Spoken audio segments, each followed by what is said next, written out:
Notre pays est en deuil. J'ai l'immense douleur de vous annoncer le décès du Premier ministre Ahmed Bakayoko, chef du gouvernement, ministre de la Défense, ce mercredi 10 mars 2021 en Allemagne des suites d'un cancer. Je rends hommage au Premier ministre Ahmed Bakayoko, mon fils et proche collaborateur, trop tôt arraché à notre affection. Le Premier ministre Ahmed Bakayoko a servi la Côte d'Ivoire avec dévouement et abnégation. C'était un grand homme d'État, un modèle pour notre jeunesse, une personnalité d'une grande générosité et d'une loyauté exemplaire. Je voudrais, au nom du gouvernement et à mon nom personnel, présenter mes condoléances les plus émues à son épouse, à ses enfants et à la grande famille Bakayoko, à toutes les familles alliées, ainsi qu'à l'ensemble des Ivoiriens. Que son âme repose en paix, fait à Abidjan, le mercredi 10 mars 2021, Alassane Ouattara, président de la République de Côte d'Ivoire.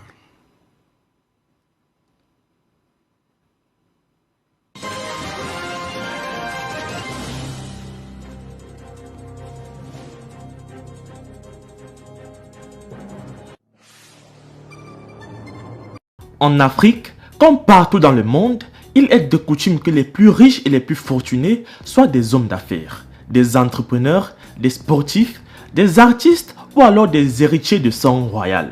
Mais il existe cependant certaines personnalités politiques qui, par des moyens parfois considérés comme illégaux, ont réussi à se classer dans le top des hommes les plus riches de leur pays et voire même de leur continent. Aujourd'hui les amis, nous allons parler de Ahmed Bakayoko et de la fortune que celui-ci a laissée derrière lui. Bienvenue sur James 2.0, la chaîne qui passe au peigne fin tout ce qui fait écho de buzz sur la toile.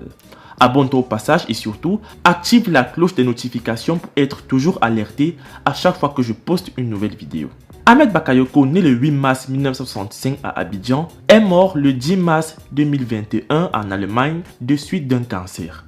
Homme de médias, Ahmed Bakayoko était seulement âgé de 25 ans lorsqu'il était directeur de publication du quotidien Le Patriote. À 28 ans, il prend les commandes de la première radio privée commerciale de Côte d'Ivoire, Radio Nostalgie. En 2000, le voici PDG de Nostalgie Afrique. Sa présence dans les médias ne relève pas du hasard, mais est plutôt le résultat d'une ambition saine. Déjà en classe de CM2, il crée et dirige le journal de son école. Par la suite, il dirige le journal du collège moderne d'Adjamé et assume très jeune de nombreuses responsabilités à la tête de différentes associations estudiantines, notamment celle de l'amicale des élèves et étudiants ivoiriens au Burkina Faso et de la jeunesse estudiantine et scolaire du PDCI. Marié à la très discrète Yolande Bakayoko, il laisse derrière lui 4 garçons et une fille. Son premier contact avec le président Ouattara était en 1991 lorsqu'étant directeur du journal Le Patriote, il se présente sans invitation au mariage de ce dernier et souhaite couvrir l'événement pour que son journal puisse gagner en popularité. Dès lors, les deux hommes ne se quittaient plus et leurs relations se sont d'autant plus fortifiées lorsque Yolande Bakayoko a défendu Alassane Ouattara en tant qu'avocate pour son problème de certificat de nationalité afin de se présenter aux élections présidentielles. Ayant donc joué un grand rôle dans l'élection présidentielle de Ouattara, il entre au gouvernement à la qualité de ministre des télécommunications et des nouvelles technologies de l'information et de la communication en mars 2003. Puis, ministre de l'Intérieur et de la Sécurité. Ensuite, il est nommé ministre de la Défense et enfin, Premier ministre.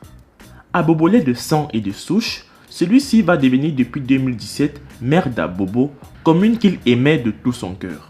Déclaré par certains comme faisant partie de la franc-maçonnerie ou alors d'être à la tête des plus gros cartels de drogue de Côte d'Ivoire, la richesse de ce dernier, malgré toutes ces accusations, est et reste parmi les plus importantes du pays.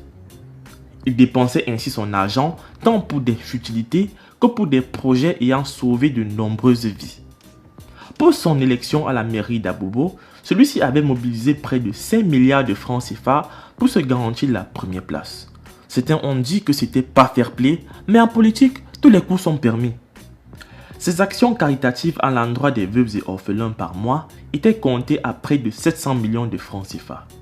À côté de ça, Ambak soutenait plusieurs ONG à travers des œuvres de charité et les forces armées en leur offrant du matériel roulant. Il était aussi connu pour avoir la main sur le cœur en aidant les entrepreneurs et commerçants en leur offrant du capital pour démarrer leurs activités.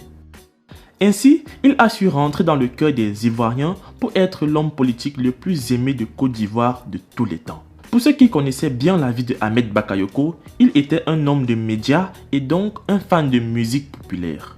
Il invitait ainsi chaque année un artiste international à sa résidence pour bénéficier avec sa famille d'un concert privé. En décembre 2012, Chris Brown et Rihanna avaient refait le réveillon du Grand Ambak pour la somme faramineuse de 10 millions de dollars américains. Puis, c'était au tour de Aya Nakamura, BG Dream, Maître Gims, Dadju, Fally Ipupa, Salif Keita, Wizkid et plusieurs autres stars planétaires de se faire la maille sous le service du maire d'Abobo. Il faisait également du sponsoring pour plusieurs concerts et événements musicaux dans le pays. Et à chaque année, c'est pas moins de 15 milliards de francs CFA qu'il dépensait pour la musique et des spectacles dans ces nombreuses villas luxueuses qu'il possède dans les 4 coins du pays et même à l'étranger. Ahmed Bakayoko était un grand fan de voitures.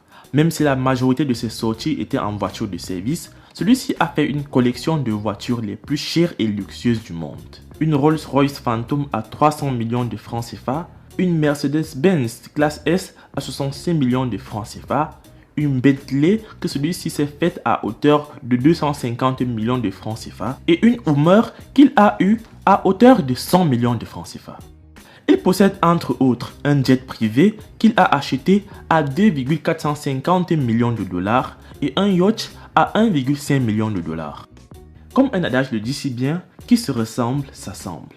Ahmed Bakayoko était un grand fan de football, le sport qui génère le plus d'argent au monde et était en même temps sponsor du grand club de Champions League en Europe. Ainsi, à chaque visite, il n'hésitait pas à se filmer avec les plus talentueux tels que Drogba, Eto'o, Mbappé, Balotelli et plusieurs autres stars du ballon. En suivant de près les dépenses du ministre, on peut affirmer avec certitude que la fortune que Ahmed Bakayoko laisse derrière lui aujourd'hui s'élève à pas moins de 310 millions de dollars et serait ainsi l'un des hommes les plus riches de Côte d'Ivoire. Laisse un commentaire quant à la fortune de Ahmed Bakayoko dans les commentaires, like la vidéo si c'est que tu as aimé. C'est tout pour cette fois, moi je vous laisse et surtout, on se prend pour la prochaine fois.